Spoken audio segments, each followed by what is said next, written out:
Hey, everybody, I am back. One more episode of Meet the Trainers, and I will try my best not to devolve into hysterics and laughter because Tim and Ashton, they just kick over my giggle box. I don't know why. It's every year I get all giggly, but anyway, I'll try to keep it together. All right, who's first, Tim or Ashton? Ashton, you go Uh, first. Ashton, who okay. are you, cuzzo? Ashton Ray. I'm the owner and purveyor of 360 Performance Shooting, and been doing this for a bit. I've got a bunch of different irons in the fire, but when it comes to this stuff, that's the main thing. Unless somebody can coerce me into talking about lubrication and all that stuff, which I refuse to do on the internet. But it would be so entertaining. Oh You gosh. and John Hearn. John Hearn keeps trying to get me to do it. He wants me to burn the world down, and I refuse. But it would be so fun. All right. Yeah. I won't give up on that. I won't give up. All right, Tim, cousin, who are you? Tim Chandler. I teach with 360 Performance Shooting with Ashton. That's kind of why we're together on this one. I also teach with, I'm an owning partner in Justified Defensive Concepts. I also teach with Citizen Defender. And where I've said for years, I'm not getting another job. I was apparently given one. Ashton and I were both asked by Tom to take over teaching the shotgun instructor content for Range Master. So we're now, I guess, kind of official members of the family. Like we can come in out of the barn for Thanksgiving, but we still sit at the kids' table, I think. And I'm not sure how that works, Oh, but we'll figure it no, out. I you think we can sit have at to the clean adults up. I table. think that's the only reason we're allowed in. I feel I feel like one of the kids, Tom Sawyer, freaking got to paint the fence. It's just Well, welcome. Long overdue and highly recommended. Any of your shotgun material, highly recommended. But we're going to get to that because you are bringing shotgun to TacCon. But first, let's talk about, shall we start with 8 Second Ride, which is, by the way, one of my favorite titles of TacCon. What is 8 Second Ride all about? Who wants to take it? Ashton. So 8 Second Ride is basically a really, really deep look for a very short period of time at the man-machine interface, the hands on the gun. We look at what works for you. We try and jam as much coaching in because I'm a coachaholic, right? I really hate standing in front of people talking. I would much rather stand beside them and say, do this, you know. But what we're trying to do is get people to close gaps quickly on being able to tame that control system that they have on the pistol, right? To be able to get a hold of it, hang on to it for that full 8 seconds till the buzzer goes off, then they can throw their hat in the air and wave to the crowd.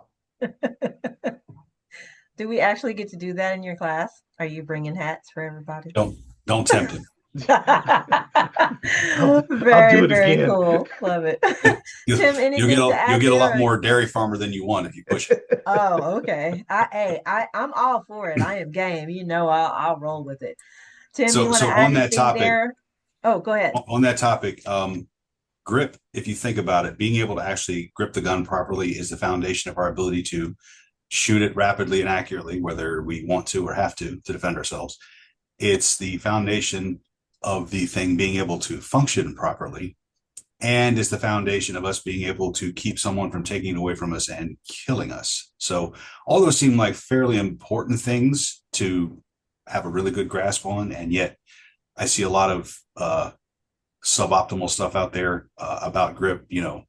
Well, you want 37% with this hand and 60.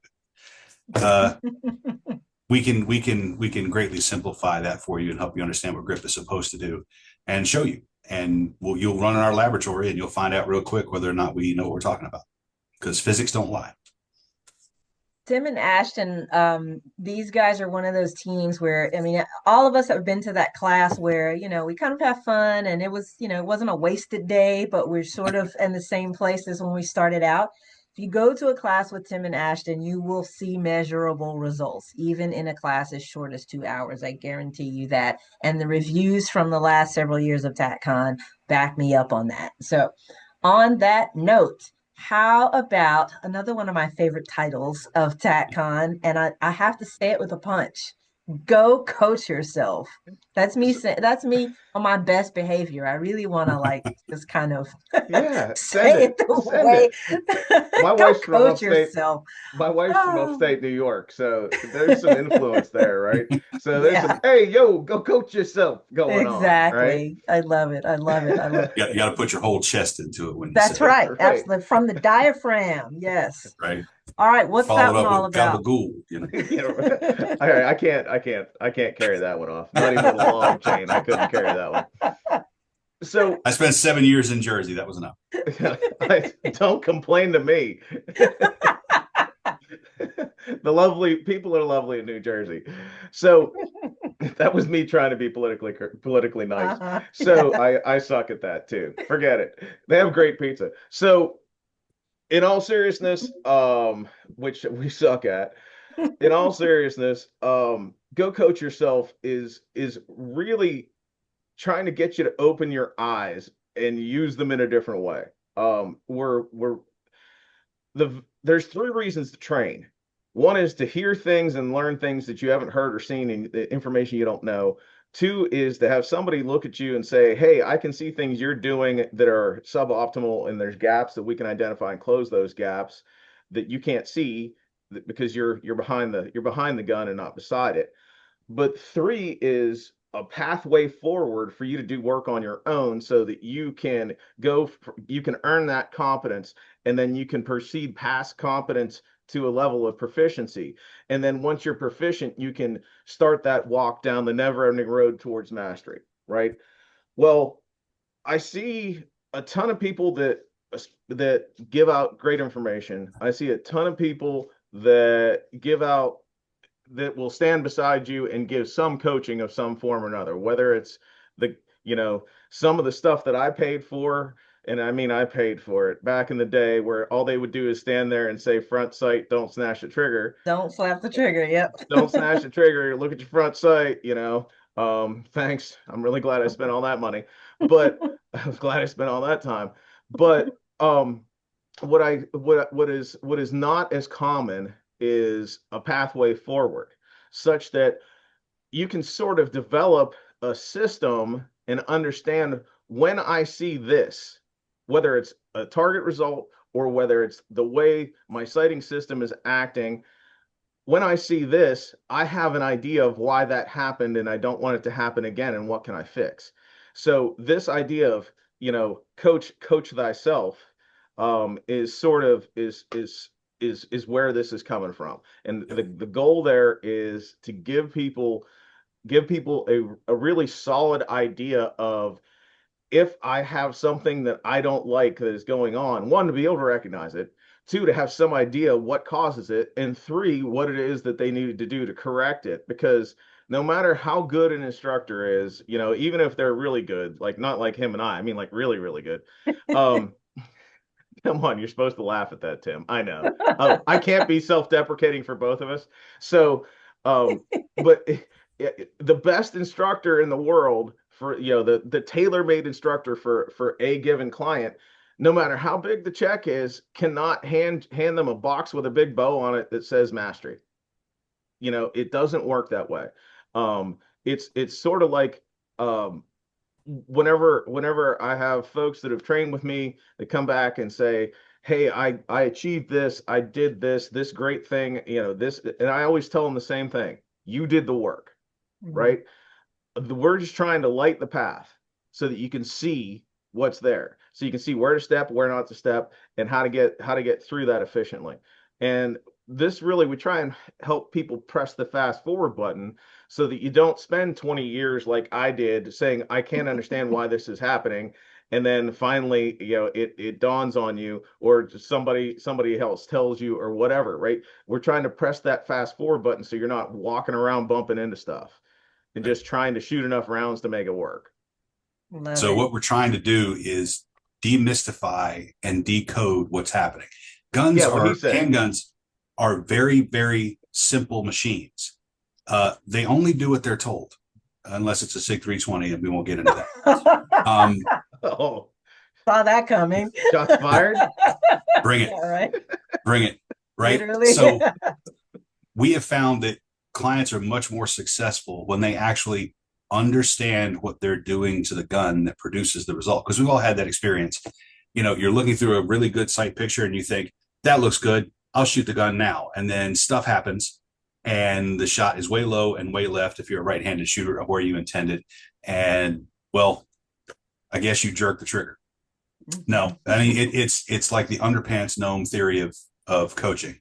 If you're not familiar with that, do some Googling. You'll figure it out from South Park, right? Instead of step 2 being blank, we're going to show you what happened. We're going to show you how to recognize it in real time, read what the gun is doing, and to be able to correct it in real time. Because, the real key of this is ultimately, if you're defensively oriented, you need to make a lot of complex decisions under the highest levels of pressure.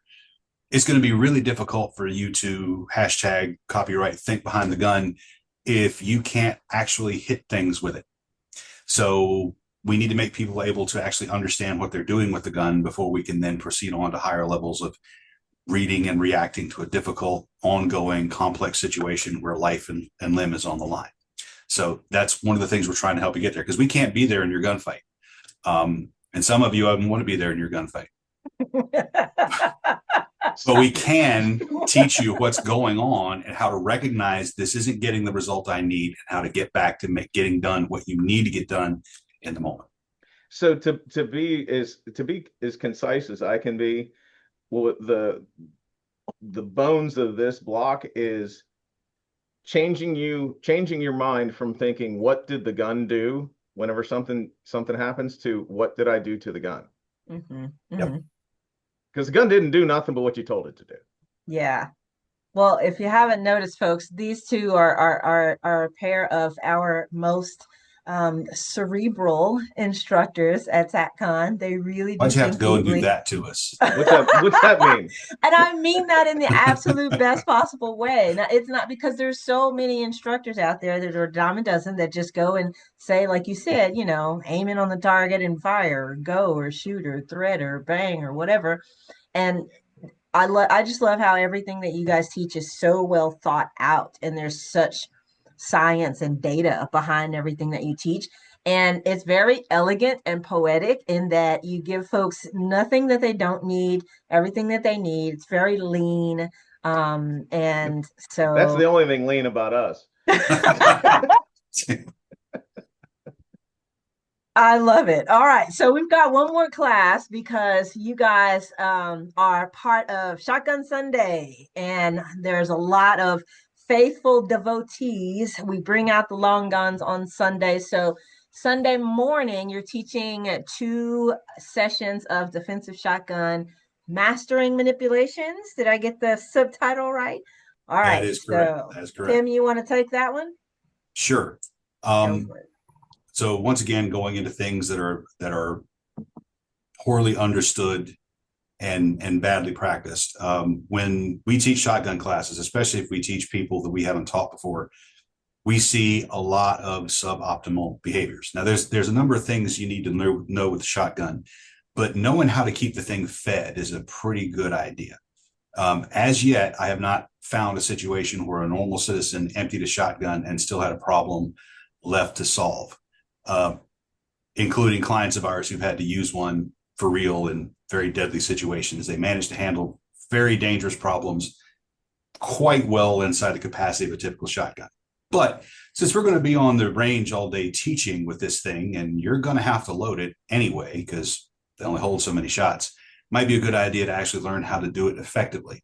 More importantly than that, it might be a good idea to learn how to do it in ways that allow you to load the gun effectively when things aren't going well for you, when you've just got the gun and what's on the gun.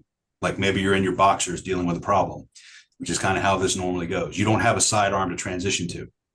Hell, you might only have one arm that works. Can you still operate a pump shotgun when you only have one arm that works?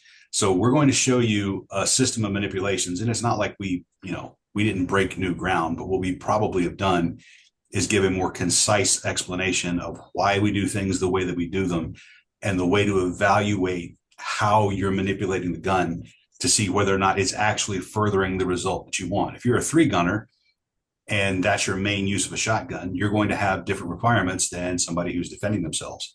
And your equipment's going to be different, and the level of practice you're putting in is going to be different. There's a whole lot of different things. And we're seeing a lot of gamer stuff come over to the shotgun, which, I'm all for improving performance, but some of the stuff that's out there is just not advisable. And some of the stuff I've seen, frankly, Ashton and I in the last in the last little bit have seen a lot of people negligently discharge a shotgun on a range because their manipulations are bad. And they don't realize that it's setting them up for that kind of failure. And you can get away with it on some ranges. Dallas is not one of those folks. We cannot have that happen there. So we're going to be talking about ways to make sure that you're not setting yourself up for a disaster if you need to use this thing for real. So, and we're going to be followed, I believe, by Rob and Matt Haught teaching their painless power block. So basically, it's just going to be one great big day of fun, because Rob and Matt are friends of ours and have been friends for years. And we strongly endorse everything they're doing. And, we learned a lot of what we do from him. So it's going to be a lot of fun. So if you're interested in having fun and hanging out with cool people, you can come visit us on Shotgun Sunday. And I second that. And it's probably going to be, because I've already talked to Matt, allegedly. There's probably going to be there'll definitely be more than 2 shotgun instructors in our block, and there'll definitely be more than 2 shotgun instructors in Rob and Matt's block, because, well, it's, Rob's been a mentor of mine for a very long time, and we all get along very well and share a lot of material and share a lot of commonalities, and we're all friends. And you might get to see some little guy that talks funny in a cowboy hat and some big tall guy from the Midwest. You might get to see all these other people in all these blocks. So you're probably going to get a big dose of shotgun guys all day on Sunday. All the like shotgun homies tend to hang Yeah, pretty tight. it's almost like a big old shotgun hootenanny. Yeah. Yep, the shotgun homies hang pretty tight. And it is something to see. So I am looking forward to it, but we have precursors to Shotgun Sunday. We've got 8-second ride on Friday. We've got Go Coach Yourself on Saturday. Then you get to have a whole lot of fun with the blasters on Sunday. So thank you guys for letting us work you half to death, because not everybody's teaching 6 classes at TACON. So we appreciate that. And as always, I look forward to getting my hugs from you two in Dallas. Thanks so much. See you there eagerly.